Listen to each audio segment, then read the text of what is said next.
Mobile masala వారి మూడు ముక్కల్లో చెప్పాలంటేలో ఈరోజు మాట్లాడుకోవాల్సినటువంటి సినిమా తెలుగు సినీ ప్రేక్షకులందరూ అత్యంత ఆసక్తిగా ఎదురు చూస్తున్నటువంటి సినిమాల్లో ఓజీ ఒకటి. పవన్ కళ్యాణ్ గారి సినిమా, సుజిత్ గారి దర్శకత్వం. ఓజాస్ గంభీర పాత్రలో పవన్ కళ్యాణ్ గారు మరి ఎలా విజృంభించారో తెలుసుకుందాం. ముందుగా మొదటి మాట. అనగనగా ఒక రాజు, అతనికి రక్షణగా నిలిచిన యోధుడు. కానీ శత్రువుల ప్రార్థనలు ఫలించి ఆ యోధుడు 10 ఏళ్ల పాటు కన్నతండ్రి లాంటి రాజుకి దూరం అవ్వాల్సి వస్తుంది. ఇక ఆ తర్వాత ఏం జరిగింది, దూరమైన వాడు వెనక్కి వచ్చాడా, కష్టంలో ఉన్నటువంటి రాజుగారిని కాపాడడానికి ఏం చేశాడో తెలుసుకోవాలంటే ఓజీని చూసేయాల్సిందే. నెంబర్ 2, తాము ఆరాధించేటువంటి కథానాయకుడి సినిమాలోని ప్రతి సీన్ ఒక క్లైమాక్స్ లో ఉండాలి అని చెప్పి ప్రతి అభిమాని కోరుకుంటాడు. పవన్ కళ్యాణ్ గారికి వీరాభిమాని అయినటువంటి సుజిత్ కూడా కోరుకున్నాడు. ఓజీని అలాగే తీశాడు.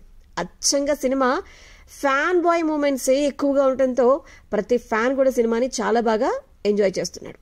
నంబర్ 3, ప్రీ క్లైమాక్స్ కి ముందొచ్చేటువంటి సన్నివేశాలు సినిమాకి హైలైట్ అని చెప్పాలి. అండ్ పోలీస్ స్టేషన్లో సన్నివేశాలు భలే రక్తి కట్టిస్తాయి. ఇలా చెప్పుకుంటూ పోతే చాలానే ఉన్నాయనుకోండి.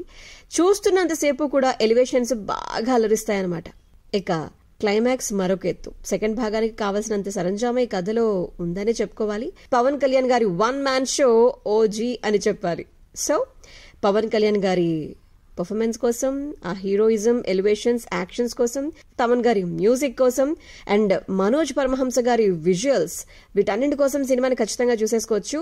ఫుల్ గా ఫ్యాన్స్ ని ఖుషి చేసేసిన cinema OG. RJ Sunitha rating 3 stars.